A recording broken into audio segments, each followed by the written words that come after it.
Another Tuesday, another time to talk Iowa Hawkeyes football with all you right here at the Voice of College Football. We appreciate you stopping by. Please lock it in for the next hour.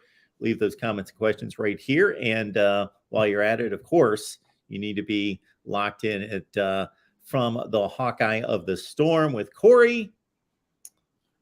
And of course, Corey joins us here each and every week. And without him, we don't have a show or a channel. So, Corey, thanks for being here. And here we go for a 41st time. Appreciate this. And for anybody who doesn't realize what we're doing today, we're going to talk a little bit of, we're going to cover our normal stuff, right? Kind of newsy week. There's a commitment for Iowa football. Several commitments that didn't go the way I wanted them to, but we'll talk about that transfer portal wise. And then, of course, we're going to be looking at South Dakota State, and we're going to be starting this schedule preview. And I don't know how much you have really talked about it on your show, Mark, but I'm excited over the next 12 weeks to really break down each and every opponent on Iowa's schedule, because 12 weeks sounds like a long time, but we're hitting this every Tuesday. And by the time we get to the end, we're going to be hitting fall camp. So this will be a fun time. And South Dakota State's nothing to be trifled with. That's a really good program. And I know it's FCS. We'll talk about it, but I'm excited to talk about this. So you get the ball rolling, Mark, whatever you want to start with, and then we'll get into Jackrabbits. So as Corey alludes to, it hit me the other day. Why don't we bring on opponents, media, or a contributor from all the opponents on the schedule? And then I counted up the weeks because I wanted it to work out. It would be kind of odd to be previewing a November game 2 weeks before kickoff of the season, for example. And it worked out that we've got 12 weeks to August camp, as Corey outlines. So we wanted to get started right away. And hopefully we will do our best to go in order. May not be possible based on scheduling guests, but here, first and foremost, we will talk South Dakota State here in a few minutes. Before we do that, of course, we've got a commitment coming in for 2024. I think that's first and foremost, since that is actual concrete reality news and not speculation or what might have been, in terms of one Preston Reese, 48th rated athlete, the athlete category out of the state of Iowa. Yeah, Monticello. So, when I hear Monticello, first of all, I'm an Iowa guy born and raised. When I hear the word the town Monticello, I think Great Jones County Fair. It's a big deal. Usually county fairs, nobody cares about them, but state of Iowa and Eastern Iowa, it's kind of like their state fair. I know they've got, I looked at the lineup when he committed. I looked at the lineup for this year, and they've got I want to say, I'm going to grab, I know this isn't football related, Mark, but are you a country fan? Have we talked music on here? I know you brought up music. Am I a country music fan? You like Elvis. I know you're an Elvis and you're a Johnny Cash fan. You like Johnny Cash.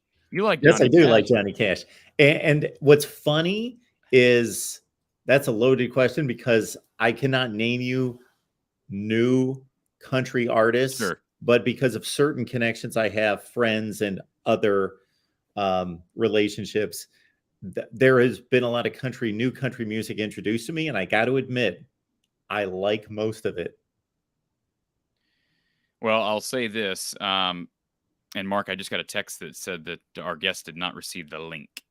Oh, so okay. Maybe I'll make sure he knows you're going to resend it. But yeah, so let me read you the lineup for the Great Jones County Fair, because this is what I think of when I think of Monticello. Hank Williams, you know who Hank Williams is, Mark. Certainly of course, you know who Hank Williams Jr. is. So he's going to be there this year. Brothers Osborne, Lee Bryce, Lady A, formerly Lady Antebellum, Blanco Brown, Uncle Cracker, Tracy Bird. Some pretty big names there. I know a lot of Iowa fans may be scared to admit it, but there's a lot of Iowa fans who are country fans. So Monticello is where you want to be if you're a country music fan in late July, 21st through the 24th, I believe. So, but yeah, so Preston Reese, let's get to football. Preston Reese, he is, somebody commented, he's 200 pounds. He's a little guy. I mean, he's a sophomore. And I mean, you can ask Don Patterson this. Back in the day, you didn't offer sophomores in high school, Mark. That was unheard of. So times have changed, and I do have a lot of faith in Seth Wallace, who I'm sure has been big in evaluating some of these, because they got some pretty good defensive players, specifically linebackers, coming in here 23, 24.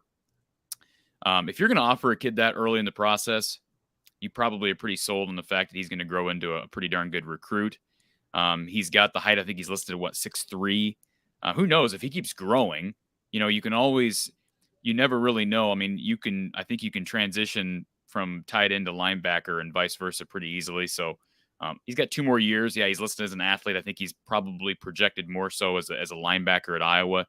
But I will say that he's got some growing to do. Now, when you watch him too, this is the other part about it. And I've said this about other recruits. I brought it up about Aaron Graves, who is a man-child up at Southeast Valley, who, by the way, we can talk about this in a second.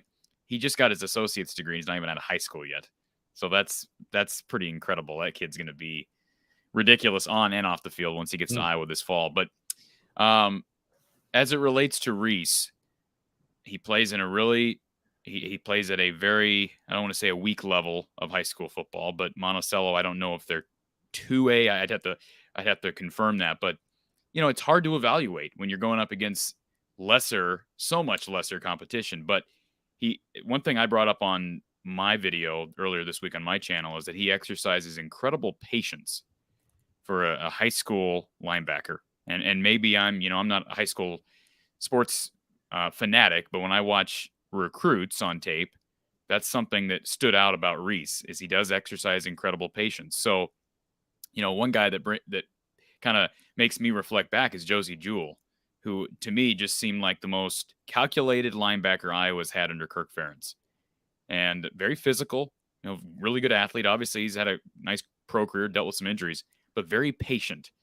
And I'm not saying Jack Campbell or Seth Benson are not, but I like that about Reese at this age. He's a sophomore, so that's a good sign. He's also a quarterback. No surprise there. When you go to small school, the best athlete's going to play probably the most important position. I don't foresee him taking snaps at quarterback at Iowa, but I do find this interesting. It seems like Iowa's had, unless I'm just missing something, more than your normal guys who have played quarterback at the high school level. Like Alex Mota's coming in, who will be here next year. He's a dual threat quarterback at Marion. You've got, Reese coming in. I believe there's one more. I mean, it just seems like they've got more quarterbacks on the roster. And I said that about Mota. And you could argue about Reese if he ends up playing offense. I don't think he will, but if he were to, it gives you some flexibility, right? I mean, if we want Iowa to be more innovative, and I'm not saying you throw a bunch of trick plays out there, but like having Marvin McNutt, a former lefty quarterback, I always thought Iowa kind of underutilized him in the backfield. Like, why not throw a double pass with Marvin McNutt? And maybe they did, and I'm just forgetting. But the opportunity's there for some of these former quarterbacks. I think you could probably run something for them because they know how to throw football. Your rival is the one that does that turns linebackers into quarterbacks. Right. Exactly. And we're going to be talking. You're talking about Iowa State. I am. Joel Lanning. Yeah, Joel Lanning. And Joel Lanning, let's be honest, is he in the NFL now? Did he make it? It's a good question. I'll look him up. When I see that athlete designation, before you outlined it, I was going to ask, is he a defensive back or wide receiver at the next level? Well, of course, as you mentioned, this is going all the way out to 24. So there's a lot of growth and development there to determine where he's going to be best placed. But it's a tight end linebacker. You don't see that combination. You see that combination at the high school level a lot. But I mean, in regards to a prospect that they categorize as an athlete, usually 90% of the time, that athlete category is DB wide receiver. Right. So it's yet to be determined where he's going to fit best. And Mark, he's still having problems with the link. So I'm going to get this link over to him on my email and see if we can figure this out. So if you want to maybe can you address the Josh Pate situation while I'm doing this? Address the Josh Pate situation. Yes. So I will.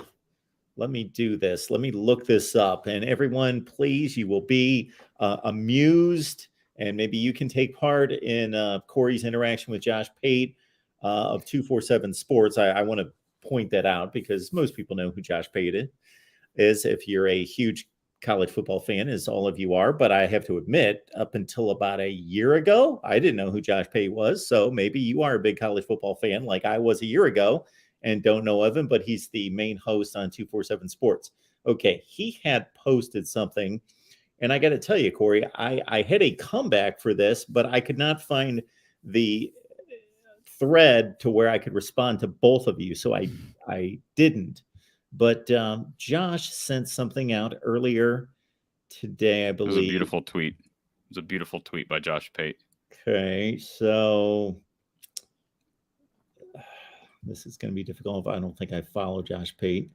Okay, here we go. So Josh Pate tweeted, "Give me a fictitious but realistic headline." So realistic meaning it can happen, maybe not likely, but you can't say that our quarterback's going to throw for 1,000 touchdowns this year. That's obviously impossible. So give me a fictitious but realistic headline that would change college football this season. His example hits home right here. Wow. 5-star quarterback portals to Iowa. I'm not in cahoots with Josh Pate. Let me just make that clear. So yeah, it sounds like it. So am I right in saying I'm not the only one who believes that would make a huge difference? Because there's some people, like we've talked about this, Iowa fans just don't want to address it. They think it's a terrible. That's why I responded to that tweet. They think it's a horrible idea. And he's not saying that a 5-star would want to come here. I get that. But it just seems like no one else wants to talk about that. Now I'm tired of talking about it because guess what? Gary Bohannon and Emory Jones are gone, Mark.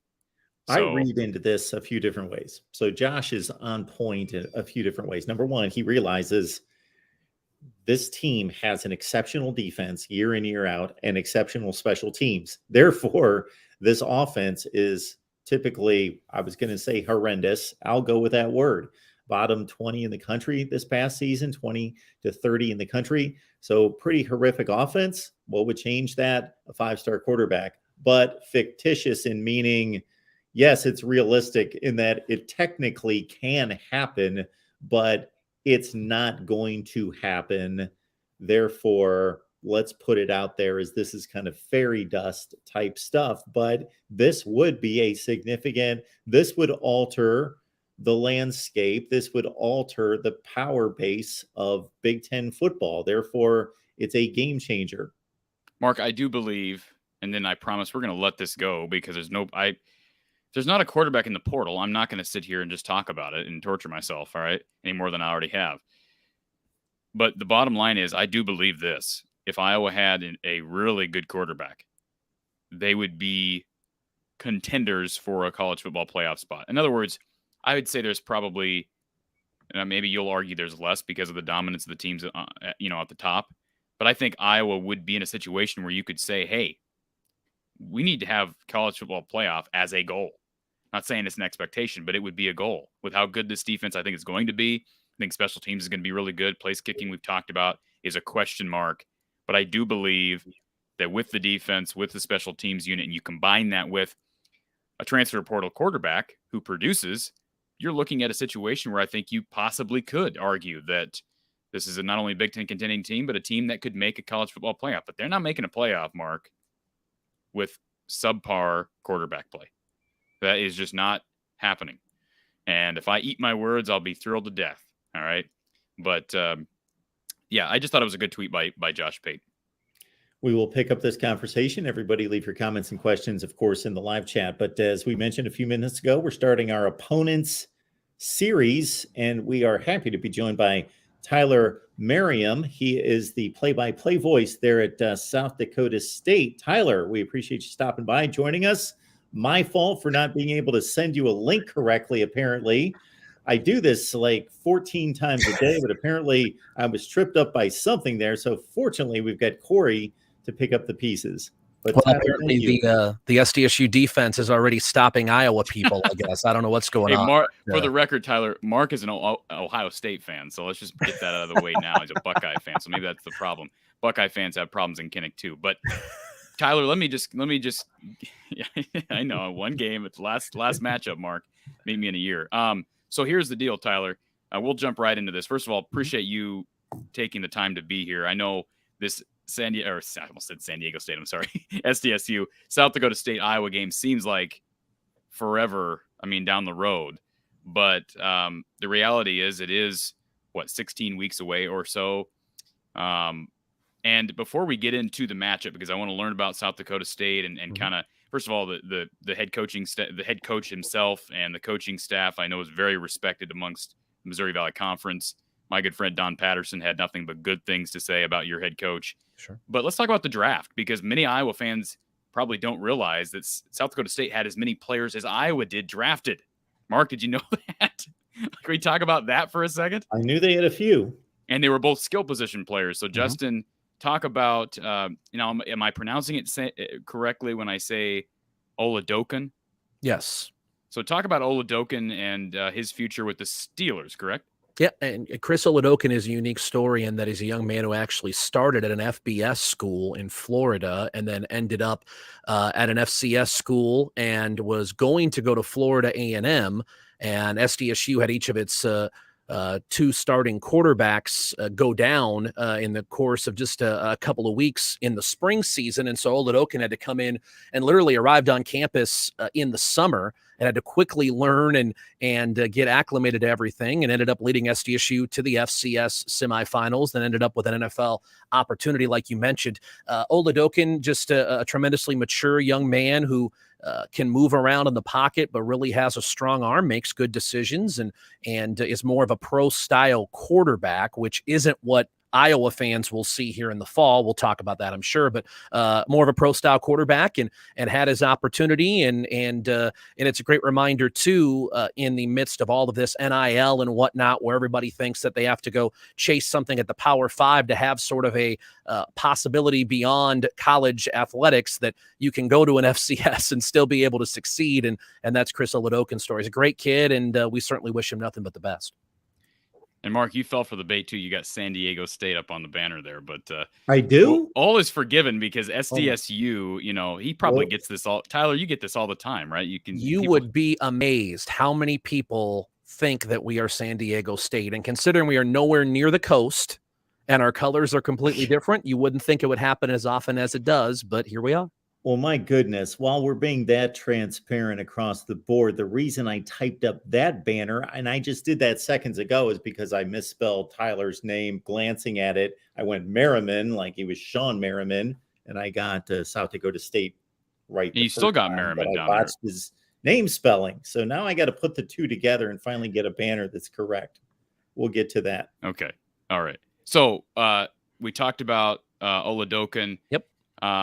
How about Pierre Strong? I mean, it's a big 1-2 punch offensively to lose.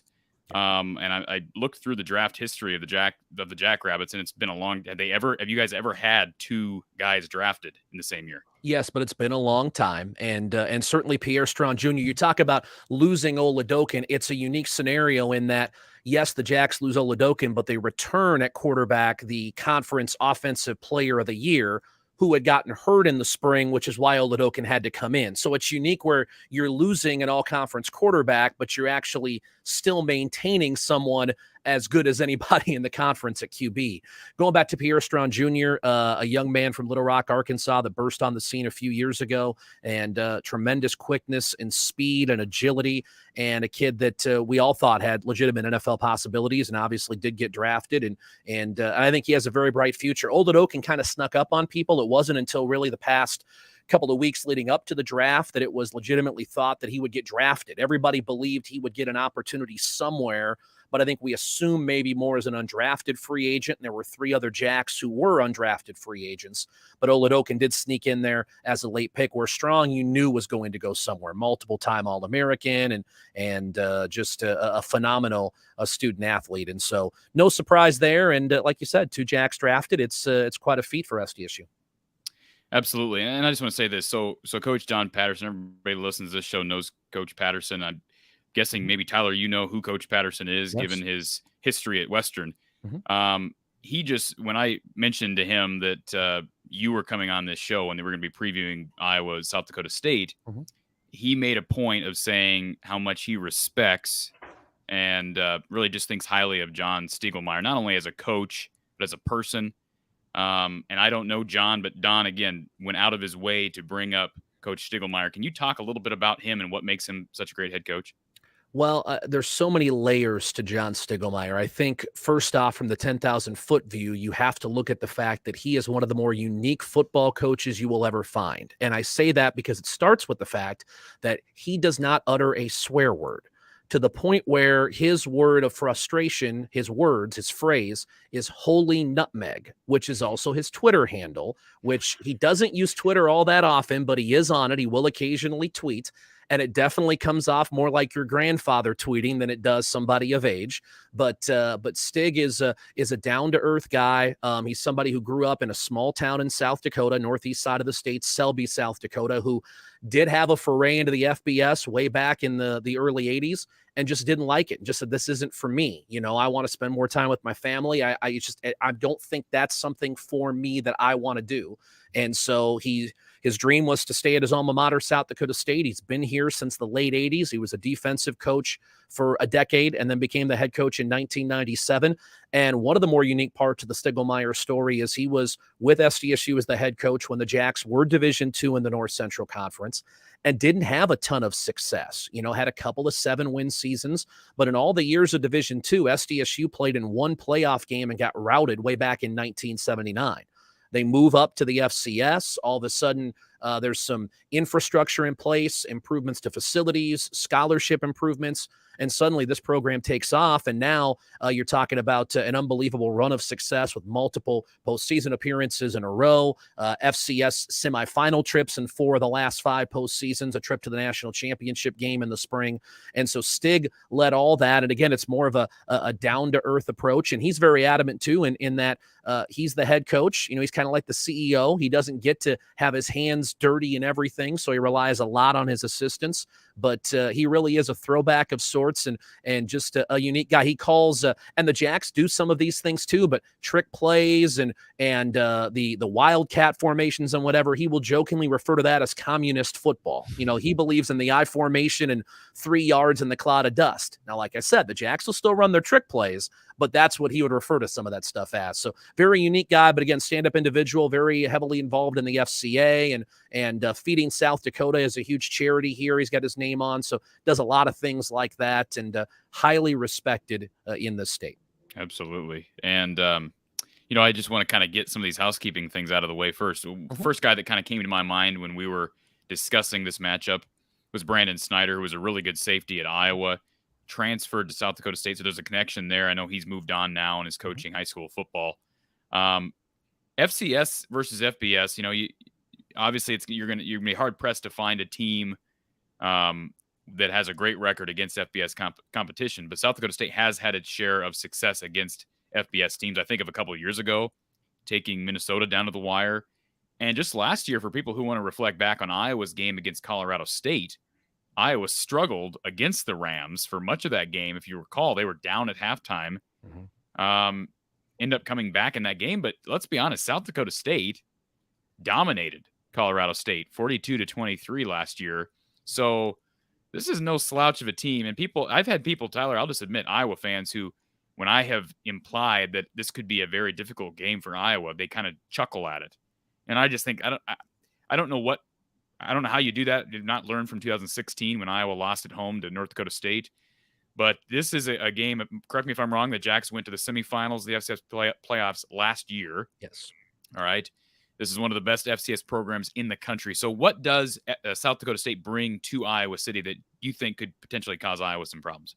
Well, I think first and foremost, like you said, it's a program that's had a lot of success. And we say last year, we have to put the asterisk from the FCS standpoint. There were 2 last year because there was the spring season and the fall season. So in the spring, SDSU went all the way to the national championship game and came less than 30 seconds away from winning it, and then went to the semifinals in the fall. So played 25 games during last calendar year, which is just almost unfathomable, but that's what happened. And so they've been around the block. Certainly they have some new pieces that need to get brought into the fold, but offensively, virtually all the skill positions are filled by players who went through that run in the spring, and most of them in the fall as well. And so they're a veteran-laden team who have played in those setups, like you said, beat Colorado State. A lot of them also played at Minnesota in 2019. The program won at Kansas a few years back as well, back in 2015. Stiglmeyer was there. The coordinators who are here at South Dakota State were involved in that win as well. So this isn't their first rodeo. Look, they may go to Iowa and lose. There's no question. That's indeed a possibility, but it's not going to be because the moment's too big for them, like they've never been on a stage like this before, because as we said, they've been on this on many occasions, played well, and had some wins. So I think first and foremost, they're going to come in believing that they can win because recent history indicates they can compete and they can win. Put up 41 against TCU a few years ago too. And by the way, here's another thing that we've never talked about on the show, Mark, but Tyler, I'm an Ames guy, so I live in Ames. I recall, was it 2018, the canceled game with Iowa State? I have the year right there, 2018? I believe that's the correct year, yes. We waited out a beautiful morning and afternoon in Ames to get to the evening, and then got, I think, 4 minutes and 5 seconds into the game, and Iowa State had just scored to go ahead 7-0, and then the heavens opened up, and lightning and rain and downpours and monsoons, and we never got to play the rest of that football game. What I want to know, Tyler, and I remember asking this question at the time, and I know there's logistics. I get that there's TV networks to deal with and all these other things. How hard can it be to schedule a game for Sunday? When a game gets rained out on a Saturday, how difficult can that be to schedule? You guys, it's not like South Dakota State. You know, this isn't San Diego State. This is South Dakota State. It's not a real long travel back. Why was that game canceled? Well, a couple of things. You mentioned the logistics of it. You got to suddenly find 150 hotel rooms, like that, Sure. Which certainly is not the easiest thing in the world to do on short notice. And I think the next step, too, partly was with all the rain and whatever, what sort of shape would that field be in? And then, like you said, there were television logistics and operations crews and things like that. Could there have been some way it maybe could have happened? I mean, perhaps it would just have been a logistical nightmare for a lot of folks. And we take it for granted because we're like, we'll just put the teams out there and let them go. There's a lot more to it. And let's face it too, you have a bunch of student athletes who on both sides, particularly SDSU, have uniforms and whatever that are just dripping and cluttered and whatnot. Well, now you got to get them all clean and whatnot. Yes, you would like to think that can be done, but you're asking a lot to when you also clean Iowa State stuff. That's 300 sets. I mean, there's a lot of things that go into it. So it's not as easy as those of us who don't have to worry about those things might think it would be. Was there discussion? Do you remember? Football. Go ahead, Mark. Yeah, we just want to see football. Exactly. Yeah, there's a ton of logistics there. Although the COVID season did show us that maybe some of these programs and logistics are a little bit more flexible than we had thought. But yes, there's a lot to consider even beyond what you've described that most people don't consider. What caught my ear, among other things, Tyler, is when you lined up the 15 games that were played during the fall, 11-4 season, the 10 games that were played in the spring. Yeah. Have any players commented on the wear and tear that they took? That was a talking point during COVID about the conferences that talked about moving to spring and then turning around in the fall, whether that has been discussed now that you've gone through the gamut. It has been discussed, and I think during the course of the year, they didn't notice it as much. I think once the year got over, those first few weeks, there was a sense of maybe relief isn't the right term, but just kind of an ability to exhale a little bit because it was a long year. And I think the other element of that too is not only the wear and tear, but also that spring season is so big for your red shirts. And you have an opportunity to give them a chance to go through spring ball. And like in the case of Isaiah Davis, who we'll get to, the star running back for SDSU, did very little as far as reps during the spring because there's no point in risking it. Just get him, make sure he's in shape and things of that nature. So you have some other guys that get additional reps. You didn't have that luxury in the spring. So that was the other part of that is you lost some of those reps for those younger guys. And then you added the extra wear and tear of 2 seasons in the short amount of time. Now, there weren't that many injuries. That was one element that we all were worried about was are we going to see a ton more injuries in this or that? And the Jacks had a couple of guys go down, but it wasn't anything from wear and tear. It was the same type of injuries you could see first game of the season. Arguably SDSU's biggest injury was Landon Wolf, who was a transfer from Oklahoma State, who didn't play in the spring season, and he wrecked his knee in the first game of the year. Well, that wasn't because of the spring. So yeah, there certainly was some wear and tear. More so than that, the players and the staff have just talked about how nice it is to have a regular spring again, because we haven't had that in a couple of years with the COVID-19 and with the moving the year to the spring. But there's no doubt there were some guys that were happy just to be able to catch their breath a little bit after playing 25 games in a span of really 10 months. Corey had mentioned the Colorado State matchup from last season. Obviously, the big matchup, and when I say big, I mean for most of our viewing audience locked in on the FBS, is Iowa. Is there a strategy approach to the non-conference schedule for South Dakota State in regards to who they would be looking to play non-conference and specifically in the FBS?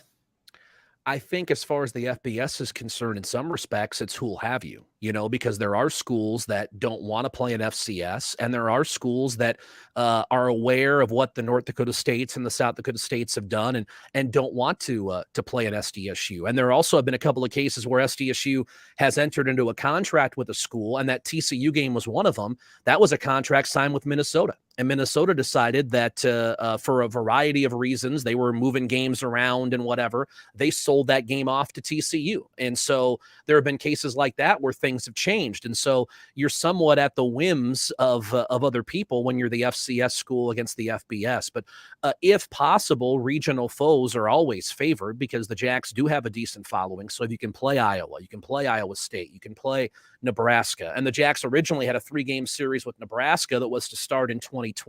Well, that was, of course, COVID. And so that didn't happen.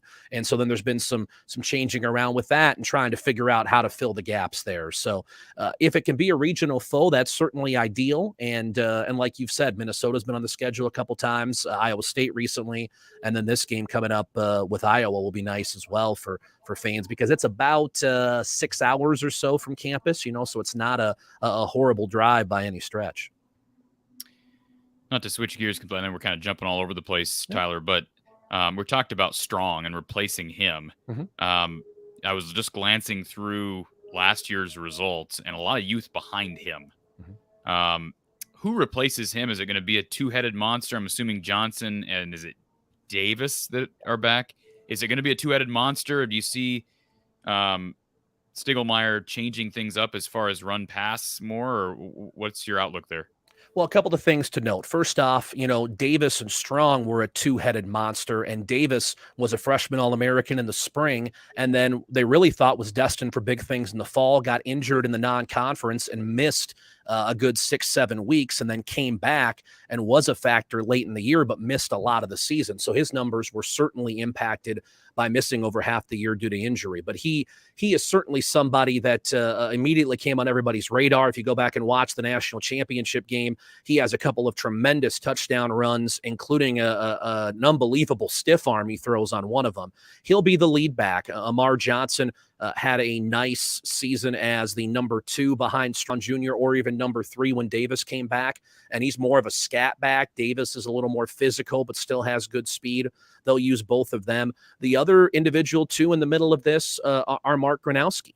Mark Gronowski was a running quarterback, and the Jacks don't necessarily run option with him, but they'll do some read option, stuff where he can hand the ball off or keep. And he had a lot of success running the football during the spring season before his injury. And so where with Oludokan, again, they ran more of that pro-style offense where he didn't run the ball very much. With Gronowski, one would assume they will go back to what they did a lot in the spring season, which is use Gronowski as a running threat and open things up more in that vein. So you'll have Davis, Johnson will certainly be involved, and then Gronowski in the running game too. So almost, I guess, a 3-headed monster in the running game.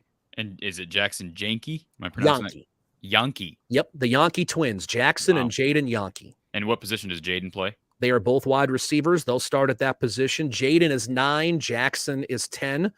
So you have to remember the X is the Roman numeral for 10, and that's Jackson. That's our little cheat sheet, guys, if you get calling. And Jackson caught balls for like just under 1,200 yards. Was that in the spring, or I don't remember which year I was looking at, spring or fall? Jackson would have had a better fall, but had a good spring too. Jaden would be a little more of your spread the field deep threat, where Jackson's a little more physical, and they like to use him in the screen game. And they're not a team that's going to drop back, send 5 receivers out, and pick you apart. That's not the way that with Mark Gronowski they're going to play. They're going to be run first. They like their options at wide out with the 2 Hawkeyes, and then Wolf, whom I mentioned earlier, who missed all of the fall season, who can really be a burner, and then 2 very talented tight ends, including one who certainly has NFL future. And the guys around here talk about his NFL talent, and they should know with Dallas Goedert, the Philadelphia Eagle standout who came to the program a few years ago. They think Tucker Kraft can be just as good as Goddard. And to have him and Zach Hines in the fold, they just have a lot of weapons. They're not going to throw the ball 50 yards downfield, but they'll try to be physical and be precise in how they attack a defense. Mark, I will throw this to you and give you a moment, but I'll just say this game worries me more than the Nevada game worries me.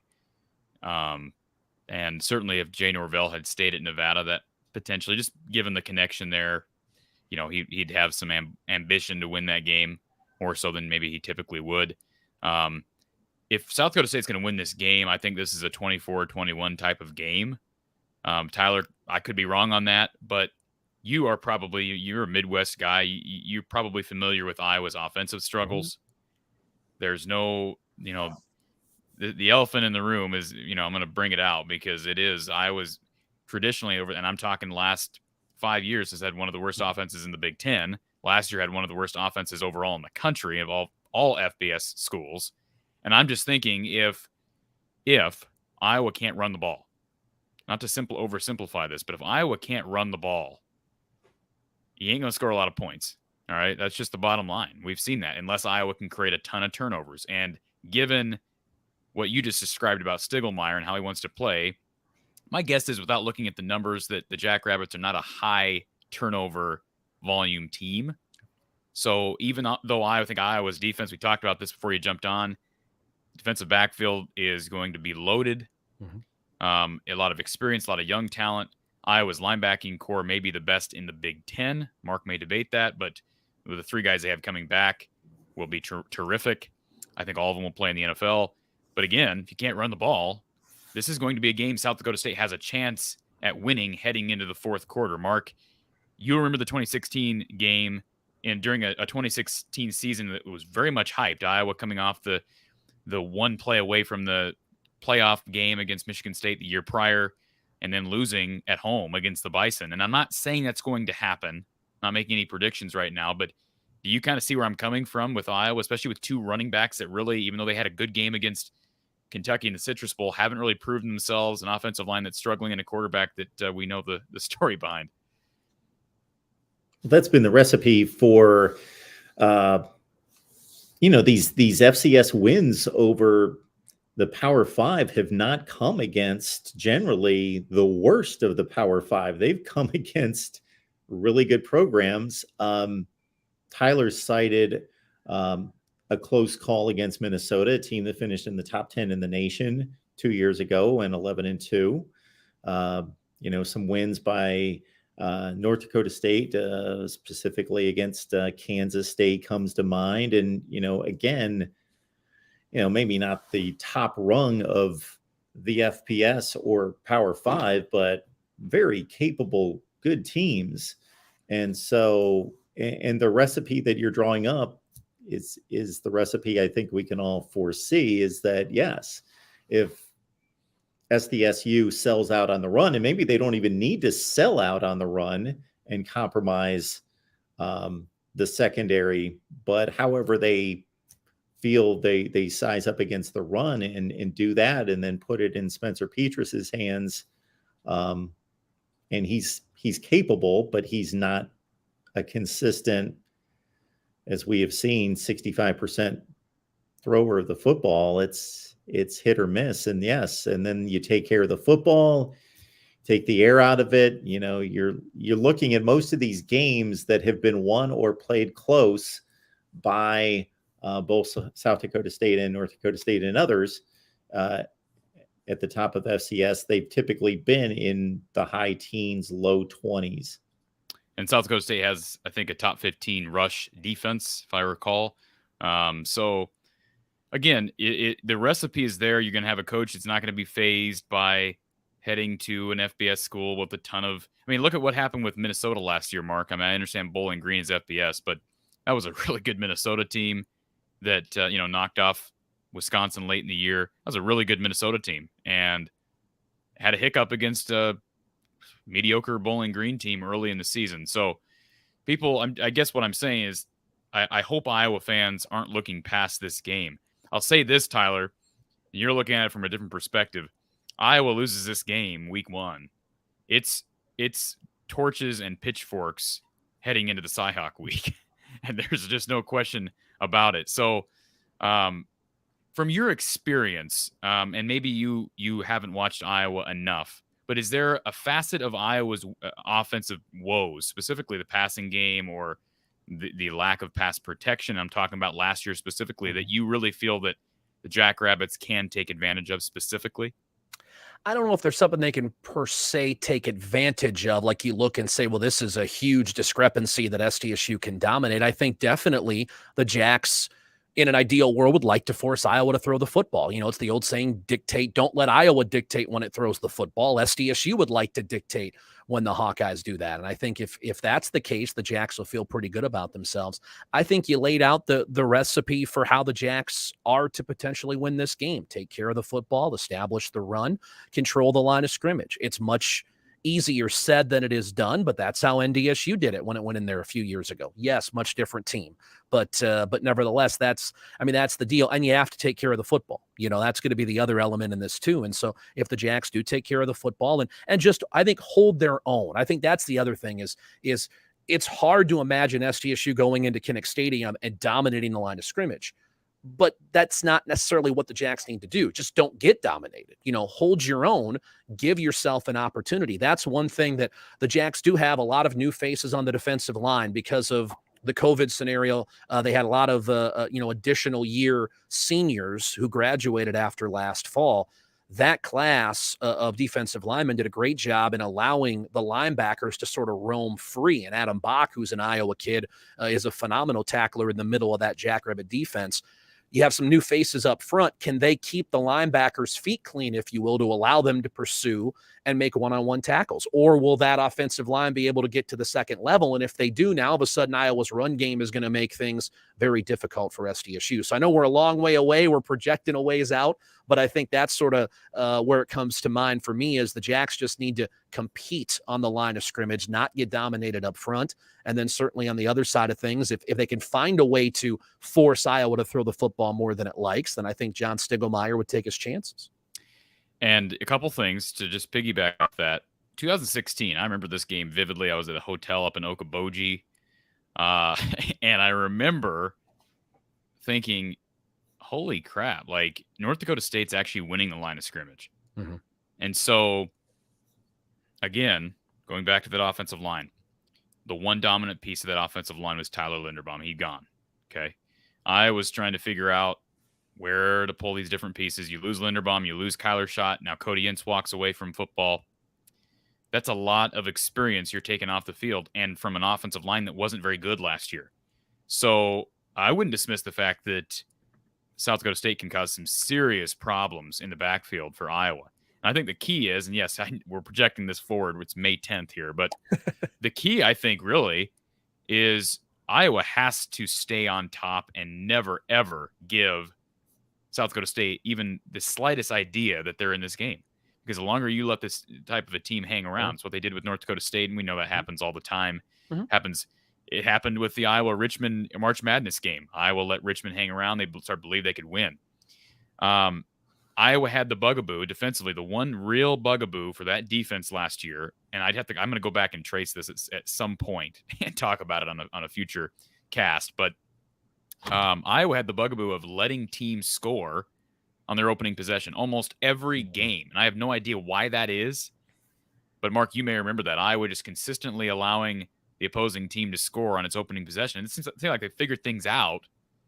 and like almost didn't give up anything the rest of the game. But you do that against a team like South Dakota State, even though that made me, maybe that's just kind of, the same old for the Hawkeyes. You're going to give a bunch of kids who, maybe they believe they can win heading in, but maybe there's a doubt in the back of their minds. If they get up 7-0 early on the road and shut that Kinnick crowd up, it's going to be bonkers in early September.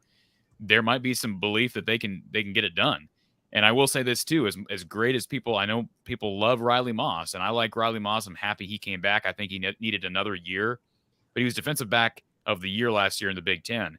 But he had problems even against non-Power 5 schools, specifically Kent State, giving up the deep ball. So, if Iowa's defense comes out stagnant, allows an early score, and you can hit Iowa on just one deep ball, maybe target Riley Moss. And Stiglmeyer, he's been around the block long enough. I guarantee you, Mark, he's going to do that. He's going to take a shot at Riley Moss because there will be no other tape for him to look at other than last year's tape. And Don Patterson has said it on the record that Riley has had the tendency at times to give up the deep ball and not be disciplined enough. So he needs to work on that. But I'm just saying I would not be surprised if SDSU takes a shot his direction and you only have to hit on one of them. So I guess, the margin, I just see the margin for win versus loss in this game for Iowa is a lot thinner than people anticipate. On the other hand, we saw last year Iowa in its opener against Indiana knock off a couple big plays, force Michael Penix into problems, turn the ball over, and Iowa just never even looked like they were going to allow Indiana back in the game. So it is possible that Iowa could jump on them early.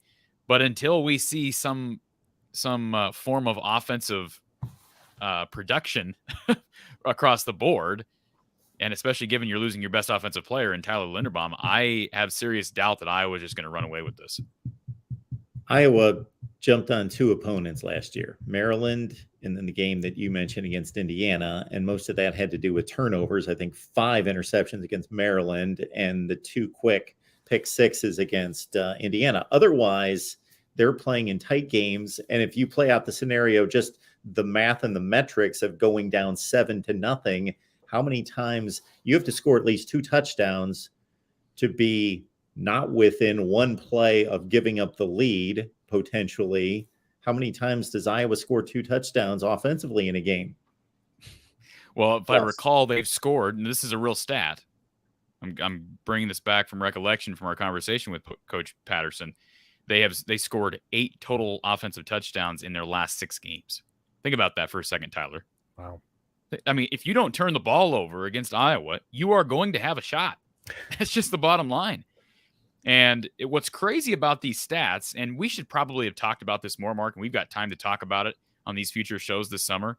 But remember when Iowa was undefeated and you climbed to number 2 in the country and everybody's talking about how this isn't sustainable, The turnovers really, they didn't, the volume of turnovers kind of plateaued. But their production in the defensive backfield and creating specifically interceptions, they didn't do a great job creating fumbles, was off the charts. And so I do have confidence that Phil Parker can overcome the odds, because the odds say at some point you're going to come back to earth and not turn teams over. But Phil Parker's guys just find a way to do that. But again, it just takes one time. And you think back to the games where Iowa didn't produce a number of turnovers. Michigan, Wisconsin, Purdue. I'm trying to think, Kentucky, I'd have to look back. But I mean, like, for the most part, when they don't produce turnovers, they're in trouble. You mentioned Maryland. You mentioned Indiana. I think of Penn State. I mean, that game changed because Iowa took out Sean Clifford. But they had already forced an interception on Clifford down in the red zone, their own red zone. So it is going to be difficult without turnovers. With that being said, I do believe Iowa will force turnovers because it's just what they do. I do see a couple comments in the chat that I want to get to, Mark, if that's okay with you, because I know we're coming up on our time here. So Joseph says North Dakota State and South Dakota State, 2 different programs. One is considered the Alabama of the FCS. The other is probably a West Coast team by comparison. See, I wanted to highlight that because I don't know that Joseph means any disrespect by that, but is there a bit of the big brother, little brother comparison when you're looking at North Dakota State and South Dakota State? I know they're two different states, but is there a bit of that chip on the shoulder that Jackrabbits have to play with because of the perception of those two schools against each other? Well, it is interesting that the Jacks have won 4 of the last 6 in the rivalry, and yet NDSU has been the one that has won the national championships. And so that's really what it comes down to is that no team has had the success against NDSU that SDSU has had, but NDSU has been the one that has the run of trophies. So it's quite a rivalry. You know, College Game Day came to Brookings in 2019 for that matchup. So it's a great rivalry. It's a lot of fun. And again, year in, year out, they've been the two dominant programs in the FCS. So I don't know if big brother, little brother is the right term, but or right phrase, but certainly it's a great, fun rivalry between two of the best at our level in college football, who, again, like we're talking about, both have had success against FBS teams. Real Hayden says SDSU can out Iowa with their game plan, and he thinks that they could win 10-3, Mark. 10-3. We're bringing back wasn't that Iowa, Michigan a couple of years ago, 10-3 in Ann Arbor? If it's 10-3, I mean, you lose to South Dakota State 10-3 week 1. Like I said, the whole state may burn up. If Iowa loses 10-3, we can just rerun all of our off-season shows and just run them that week. And last question here from Lemansky that we're going to get to here. Maybe I'm reading this wrong. Corey will learn if our offensive play calling helps us. Vanilla play calling against the SDSU head coach concerning. Well, again, one thing that Don Pat, reflect back to what Don said, and Tyler, you've brought that up today on this show. SDSU is the epitome of really, really, really good coaching. So, and I'm not saying that, listen, Kirk Ferentz is the dean of college football, right? But Stiegelmeier's been around since, how long has he been the head coach? Say it again, Tyler. Since 1997. So he's been 25. So he's been the head coach longer than Iowa's been the head coach or Kirk Ferentz has been the head coach at Iowa. Let's just make that clear to everybody. Yeah. I think there's a concern that Iowa could get out coached. That doesn't mean they're going to lose, because the talent gap should be significant. It should be from any FBS to FCS school. I know that's not always the case, especially with those top teams, South Dakota State, North Dakota State, James Madison, etc. But I do think that would be a concern because they got all summer to plan for that game. And I understand that this isn't South Dakota State Super Bowl, but how much from what you know, Tyler, does South Dakota State plays an FBS team, how much of a focus? Is it more of a focus in the offseason than your typical opener? I wouldn't say it's more of a focus per se. And of course, most of the time it is the opener. You know, I think there's only been 1 year, save for the year where we had the rain out, like we talked about. So it didn't actually end up being the opener, but most of the time it is the opener. So it's been a rarity that the FBS game hasn't been week 1. I can only remember 1 year, in fact, that it wasn't. I think, again, it's a dual situation, but hey, it's no different than me, a mid-major in college basketball, you know, and we talk about that because SDSU was in Buffalo for game 1 of the men's basketball tournament while Iowa played game 2. So, you know, we finished up our broadcast sitting next to Gary Dolphin, and I watched that second game. It goes back to the thing where if you're going to make noise against an FBS, you have to do it in September. Mid-majors have to, in college basketball, succeed in that first month of the year. I don't think there's a greater focus on it. I think there's just a level of excitement. And again, I think it works both ways because I think that there are situations where Stiegelmeier would love to say, hey, we've got our team well-oiled. We're into November. Now let's play a team like Iowa. But at the same time, you might be better off facing a team like Iowa early in the year as opposed to as they go along. So it probably is one of those scenarios where it just depends. Is the glass half full? Is the glass half empty?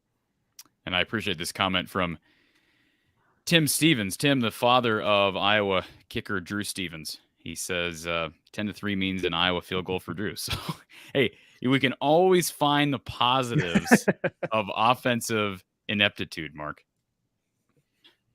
That would be the ultimate right there, though. It would be. And Drill MVP brings this to my attention. So James Madison is FBS now? I missed something. When did that happen? This year. Okay. All right. So I didn't And really Sam miss Houston's in the first process of going up too. Yeah, it's the FBS is growing, and of course you have schools like Coastal Carolina and Georgia Southern. I mean, the FBS is a much different world. The FCS, I should say, is a much different world than it was just a decade ago. So who are the top dogs now? North Dakota State, South Dakota State, Eastern Washington, Montana. Well, Montana State just went to the national championship game, and beat Montana State. SDSU. So Okay. Montana State, Montana, they were probably the two best teams out of the Big Sky last year, realistically. Weber State's had a nice run. And then Eastern Washington certainly in there, too, not to discount them. And the Missouri Valley, Northern Iowa is probably Absolutely. right there with SDSU and NDSU as well. The Valley had 5 that went to the 24-team FCS playoffs last year. So they'd be right up there as well. And then you have Jacksonville State out of Alabama's had a nice run here as well. They've been seeded a number of times, and Villanova has been very good up in the Northeast. Of course, they play in the FCS as well. So, but yeah, certainly the Missouri Valley is considered, if not the best, one of the top 2 FCS leagues, and NDSU and SDSU have been the 2 bell cows. Incarnate Word was pretty good last Incarnate year, right? Word has been improving. Yes. Yeah, transfer quarterback head Yes. over to Washington State. So, Mark, you got anything else? This has been fun. I love thinking because it makes me feel like we're closer to football than we are. But this has been a joy. It makes me think that sometime we should have Tyler back, at least for maybe my call-in show, to let explain to people why the FBS needs a playoff system like the FCS. I mean, you guys don't have a playoff? I've never heard of this, Mark. Yes.